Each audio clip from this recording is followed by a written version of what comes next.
Hello friends, आज के इस नए वीडियो में आप लोगों का एक बार फिर से स्वागत है। दोस्तों, सामान्य ज्ञान से संबंधित प्रश्नों को इस वीडियो में डिस्कस करने वाला हूं। दोस्तों, वीडियो में लास्ट तक बने रहिए क्योंकि यहां पर जो भी प्रश्न डिस्कस किए जाएंगे वो आपको सभी तरह के प्रतियोगी परीक्षाओं में मदद करेगा क्योंकि यहाँ से क्वेश्चन पूछा जाता है। दोस्तों, अगर वीडियो पसंद आए तो इसको ज़्यादा से ज़्यादा लाइक कीजिए, कमेंट कीजिए और शेयर कीजिए। और हाँ दोस्तों, अगर आप चैनल पे पहली बार आए हैं तो चैनल को सब्सक्राइब जरूर कीजिए क्योंकि ऐसे ही नॉलेजेबल, इंटरेस्टिंग और सामान्य ज्ञान से संबंधित वीडियो मैं आप लोगों के लिए हर दिन चैनल पर लेकर आता रहता हूँ। तो चलिए दोस्तों, अब वीडियो को शुरू करते हैं। पहला प्रश्न, भारत में किस राज्य की समुद्री तटरेखा सबसे लंबी है? समुद्री तटरेखा सबसे लंबी है। आपसे पूछा जा रहा है कि आपको भारत का उस राज्य का नाम बताना है जिसकी समुद्री तटरेखा सबसे लंबी है। और यहाँ पे ऑप्शंस है आपके सामने, आंध्र प्रदेश, केरल, गुजरात या फिर तमिलनाडु। और यहाँ पे सही उत्तर होगा दोस्तों ऑप्शन सी, गुजरात। गुजरात के पास सबसे लंबी समुद्री तटरेखा है। अब दोस्तों, एक बार भारत के मैप को देख लेते हैं। अब देख सकते हैं ये है हमारा प्यारा भारत। और दोस्तों, यहाँ पे गुजरात आपको कहाँ मिलेगा? तो दोस्तों, गुजरात आपको मिलेगा इस रीजन में, ये रहा गुजरात।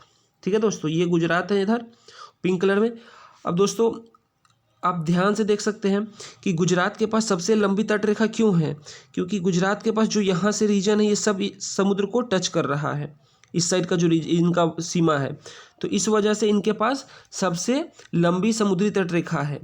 दोस्तों, इसके अलावा यहाँ से आपको ये भी प्रश्न पूछा जा सकता है कि भारत के वो कौन कौन से राज्य हैं जिनके पास समुद्री रेखा है, मानी जो समुद्र को छूते हैं, जिनकी सीमा समुद्र से लगी हुई है, जैसे गुजरात, महाराष्ट्र, कर्नाटका, तमिलनाडु, केरल, आंध्र प्रदेश, उड़ीसा, वेस्ट बंगाल। तो दोस्तों, इन राज्यों का नाम आपको याद होने चाहिए क्योंकि जब आपसे प्रश्न किए जाएंगे और वहाँ पर ये प्रश्न मान लीजिए किया गया कि इनमें से वो कौन सा राज्य है जिसके पास कोई समुद्री रेखा नहीं, जिसका जो समुद्र को मतलब सीमा उसका नहीं लगा हुआ है, तो दोस्तों इन राज्यों का अगर आपको नाम याद होगा तो फिर आपके ऑप्शंस आसान हो जाएंगे। फिर आपको सिर्फ एक ही वो राज्य देखना होगा जो कि समुद्र से सीमा जिसका नहीं लगा हुआ है।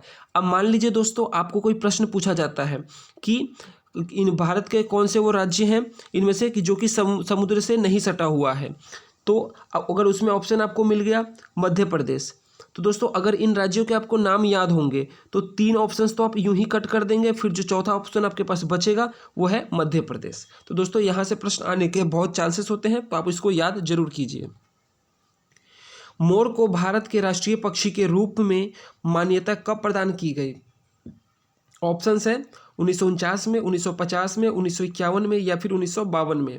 और यहाँ पे सही उत्तर होगा दोस्तों ऑप्शन डी, 1952 में।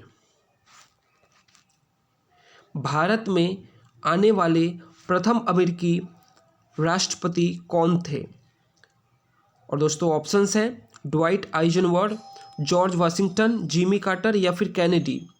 और यहाँ पे सही उत्तर होगा दोस्तों ऑप्शन ए, आइजनहॉवर। ये पहले अमेरिकी राष्ट्रपति थे जो कि भारत के दौरे पर आए थे। और दोस्तों, ये कब आए थे? तो दोस्तों ये आए थे साल 1959 में। और उस वक्त भारत के प्रधानमंत्री कौन थे? तो दोस्तों उस वक्त भारत के प्रधानमंत्री थे जवाहरलाल नेहरू। और भारत के राष्ट्रपति कौन थे? तो दोस्तों भारत के उस वक्त राष्ट्रपति थे डॉक्टर राजेंद्र प्रसाद। और दोस्तों, भारत के इस दौरे पर इन्होंने दिल्ली के रामलीला मैदान में इन्होंने भाषण दिया था।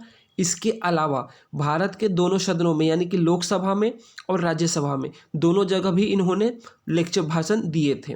तो दोस्तों, ये भी बहुत ही महत्वपूर्ण प्रश्न है, याद रखिएगा कि प्रथम अमेरिकी राष्ट्रपति कौन थे जो भारत के दौरे पर आए थे? तो इसका सही उत्तर होगा ड्वाइट आइजनहॉवर। और कब आए थे? तो 1959 में आए थे। पानीपत की तीसरी लड़ाई। दोस्तों, पानीपत की लड़ाई से संबंधित प्रश्न कई बार पूछे जा चुके हैं और बार बार पूछे जाते हैं कि पहली लड़ाई कब हुई थी, दूसरी लड़ाई कब हुई थी। तो आपको यहाँ भी याद रखना है। आपसे यहाँ पे पूछा जा रहा है कि पानीपत की तीसरी लड़ाई कब हुई थी। तो दोस्तों, पानीपत की तीसरी लड़ाई सन 1761 ईस्वी में हुई थी। अब दोस्तों, किन के बीच हुई थी? तो दोस्तों, पानीपत की तीसरी लड़ाई मराठा साम्राज्य और अहमद शाह दुर्रानी के बीच में हुआ था। और दोस्तों, इसमें मराठा जो साम्राज्य था वो हार गए थे, यानी कि अहमद शाह दुर्रानी इस लड़ाई में, इस युद्ध में जीता था। और दोस्तों पानीपत भारत की राजधानी दिल्ली से करीब करीब 97 किलोमीटर की दूरी पर स्थित है।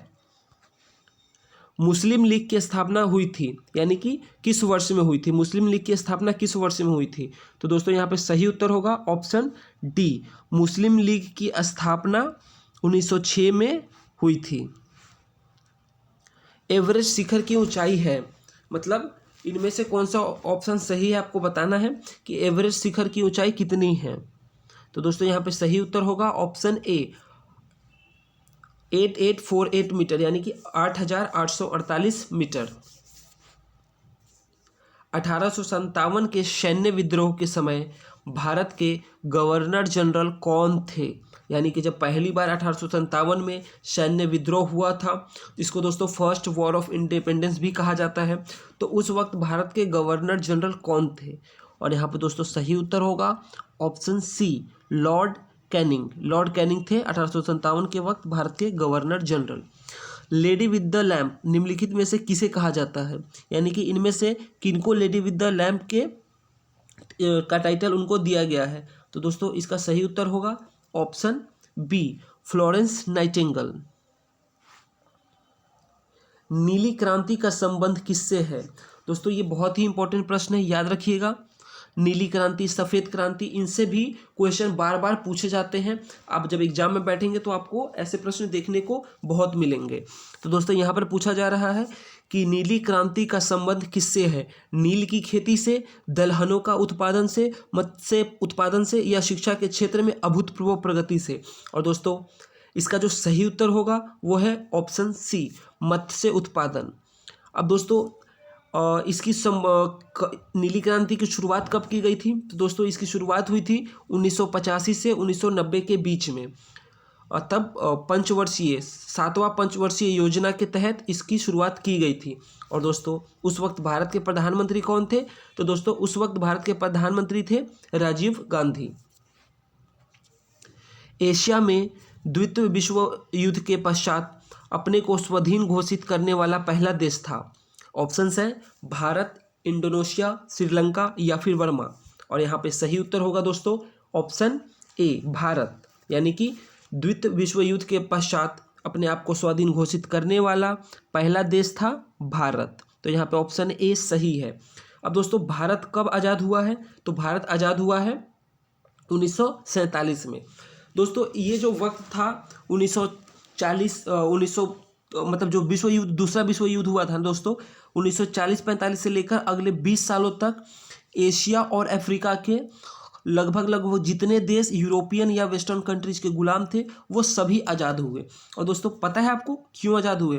क्योंकि जब दूसरा विश्व युद्ध हुआ था तो यूरोप की जो कंट्रीज थी, युद्ध के कारण उनकी इकॉनमी जो थी वो ख़त्म हो चुकी थी, तहस नहस हो चुकी थी। उनके पास अब पैसे नहीं थे कि वो अपने गुलाम देश को संभाल सके। तो दोस्तों मजबूरन उनको, कई देशों को तो यूं ही आज़ादी देनी पड़ी है। बेशक दोस्तों हमें आज़ादी मिली है, इसके लिए हमें कीमत भी चुकानी पड़ी। हमने 200 सालों तक अंग्रेज़ों से लड़ाई की, उसके बाद हमें आज़ादी मिली है। लेकिन ये देखा गया कि जब भारत को आज़ादी मिली और जब द्वितीय विश्व युद्ध खत्म हुआ, मतलब उसके पश्चात, तो इन यूरोपियन देशों का जो हालत था वो बहुत ही ज़्यादा ख़राब हो चुका था। और अब इनके बस की बात नहीं थी कि ये एक साथ 10-10 देशों पे राज करें, क्योंकि इनके खुद के जो देश थे वो ये नहीं संभाल पा रहे थे। तो इनको बहुत से देशों की आज़ादी देनी पड़ी और इनमें भारत सबसे पहले था। 13 अप्रैल 1919 को जालियांवाला बाग में एक आम सभा आयोजित किया गया था। दोस्तों ये बहुत ही इंपॉर्टेंट प्रश्न है, बहुत महत्वपूर्ण है, तो इसको भी याद रखिएगा क्योंकि इससे संबंधित तो प्रश्न आपको पूछे ही जाएंगे। तो दोस्तों जालियांवाला बाग में 13 अप्रैल 1919 को एक सभा आयोजित किया गया था। क्यों किया गया था? तो दोस्तों वो किया गया था लोकप्रिय नेताओं की गिरफ्तारी का विरोध करने के लिए। तो यहाँ पे ऑप्शन बी एकदम सही है। सीमांत गांधी यानी कि फ्रंटियर गांधी के नाम से कौन जाने जाते थे? ऑप्शन है आपके सामने, खुदाई खिदमतगार, रेड शर्ट्स, खान अब्दुल गफ्फार खान या लियाकत अली खान। और दोस्तों यहाँ पे सही उत्तर होगा ऑप्शन सी, खान अब्दुल गफ्फार खान। दोस्तों इनको फ्रंटियर गांधी या सीमांत गांधी पता है क्यों कहा जाता था?